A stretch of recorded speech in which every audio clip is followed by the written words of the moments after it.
A long-standing, unspoken rule in Washington has just been publicly shattered. In a stunning break with tradition, a coalition of 38 active and retired military commanders, including 7 four-star generals, has released a joint declaration explicitly refusing to affirm Donald Trump's authority as commander-in-chief. The statement dropped less than an hour ago. This isn't a quiet, behind-closed-doors disagreement. It's an open, defiant rebuke from the very individuals who built their careers on the principle of never challenging civilian control. This is developing rapidly, so make sure you're subscribed to stay on top of a story that will dominate the news cycle for months. So what finally pushed these decorated leaders to this point? The letter, obtained by major news outlets at 3:47 p.m. Eastern Time, cites a 14-month pattern of decisions that prioritized political agendas over national security, actively weakening military readiness. The document calls out 3 specific incidents. The first is a rushed withdrawal order from a critical intelligence post in the Middle East last October, issued just hours after a campaign rally, with no consultation from commanders on the ground. The second involves a blocked NATO training exercise in January, allegedly delayed because the commanding admiral had previously testified to Congress about budget shortfalls. The third and most alarming incident is a February 9th directive that instructed the Joint Chiefs to withhold emergency equipment from a forward operating base until specific generals agreed to appear at a White House event celebrating military might. This transcends simple policy disagreements. This is about using operational command as a bargaining chip for political gain. To understand the full gravity of the situation, we have to look at what's been brewing. Tensions between Trump and senior military leadership have simmered since his first term, but everything escalated when a classified directive was leaked to the Senate Armed Services Committee on February 11th. That document revealed direct White House interference in time-sensitive, life-or-death operational decisions. The directive, reportedly bearing Trump's personal signature, ordered a 72-hour hold on critical resupply approvals for a base facing an imminent threat. The condition for release: 3 four-star commanders had to agree to appear on television to praise the administration's defense policies. When the Senate Armed Services Committee reviewed the document on February 12th, Republican Senator Michael Thornton, a former Marine, told colleagues he'd never witnessed anything like it in his 4 decades of service. In a rare show of bipartisanship, 11 senators immediately called for a Pentagon Inspector General investigation. But before that request could even be formally filed, the military leaders decided they couldn't afford to wait for a slow-moving inquiry. They took their case directly to the public. The letter was unveiled at a 3:30 p.m. press conference at the National Press Club. At the podium was General Marcus Caldwell, a retired 4-star Army general and former vice chairman of the Joint Chiefs, flanked by Admiral Jennifer Hartley and Lieutenant General Robert Hayes. Caldwell's voice was steady but firm as he read aloud. "We have served presidents from both parties and have never publicly questioned civilian leadership, but we cannot remain silent when decisions affecting the lives of American service members are driven by political calculations," he continued, his tone growing sharper. "When a commander-in-chief treats military operations as tokens to be traded for political endorsements, that fundamental compact is broken.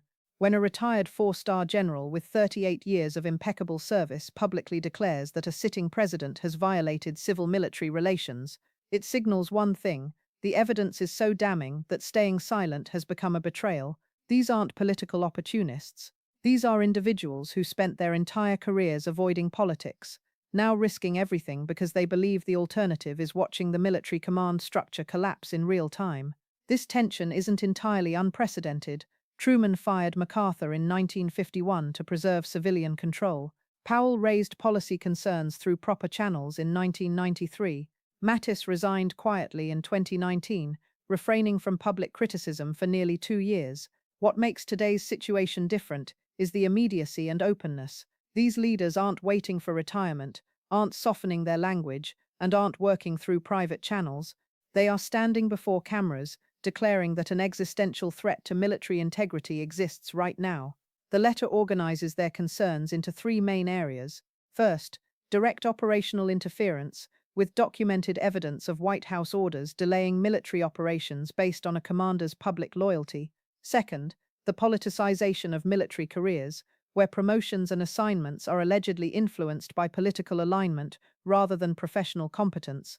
And third, an erosion of independent military advice, with senior commanders being excluded from national security discussions whenever their assessments conflicted with the administration's political messaging. General Caldwell provided a stark example.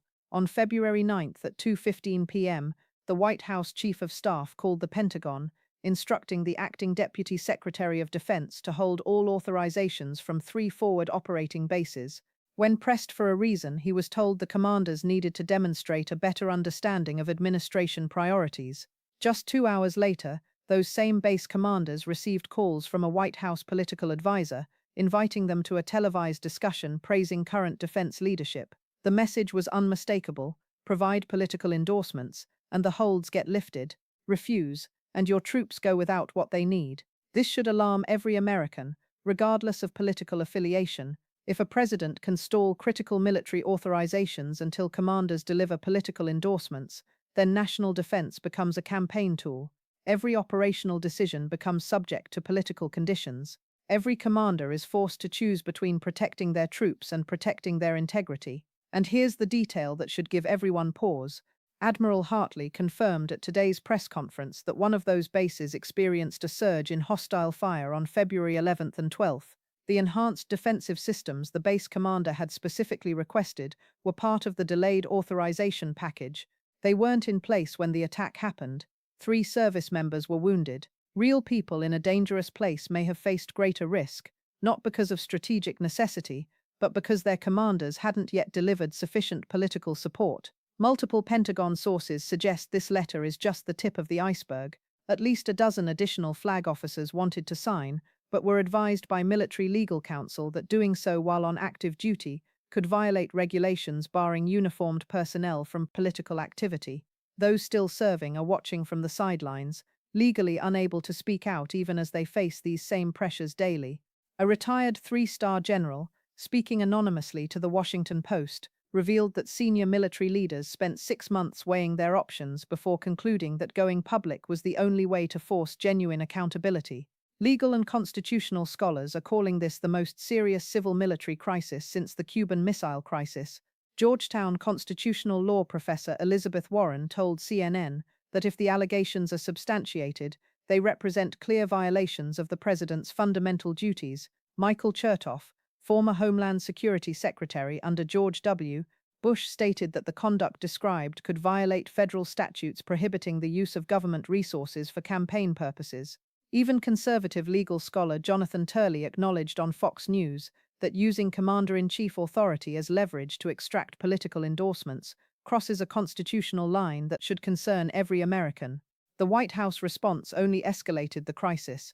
Rather than disputing the specific facts or releasing the actual February 9th directive with context, Trump posted to Truth Social at 4:23 p.m., calling the letter a disgraceful attack by washed-up generals bitter about being passed over, suggesting they were likely paid by Democrats to undermine him. He named Caldwell and Hartley personally, calling them failures and losers.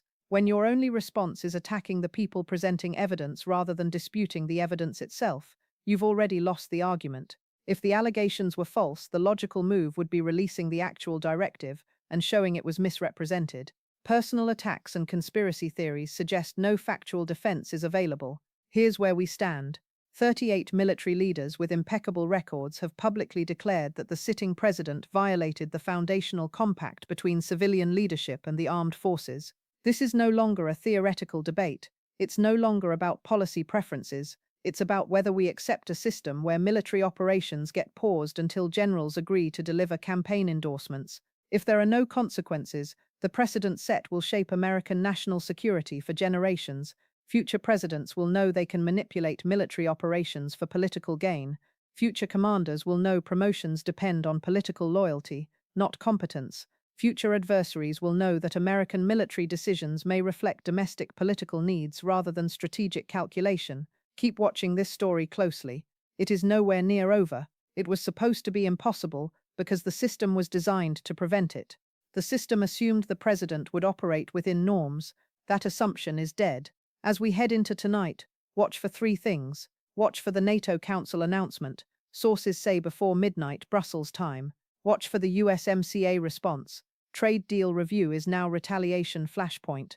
And watch Truth Social. because the President of the United States, watching his own words played back on a parliamentary floor broadcast to 8 billion people, is about to respond. It won't be a tweet. It will be an executive order, tariff escalation, military posture shift, or demand for Carney's removal. All those options worsen the crisis. None make it disappear. For one man in the White House tonight, this isn't a political crisis. It's an identity crisis. Trump spent his entire life controlling the narrative, controlling what people see, hear, believe, but you can't negotiate with your own voice on tape. You can't spin what the world already heard. The recordings aren't an allegation, they're a mirror, and for a man who spent 79 years constructing an image of invincible strength, being forced to confront that mirror is a fate worse than any legal consequence, electoral defeat, or financial loss. The voice on those tapes doesn't sound like the leader of the free world. It sounds like a man who is afraid, and fear, once the audience detects it, is the one thing that can't be taken back. The alliance is fracturing, the markets are bleeding, the tapes are playing, and the world is listening. Subscribe. Stay tuned, because the next 48 hours will determine whether the Western alliance survives its own leader, or whether the order that kept peace for 8 decades finally collapses under one man's hubris. The history books aren't just being written this week. They're being recorded.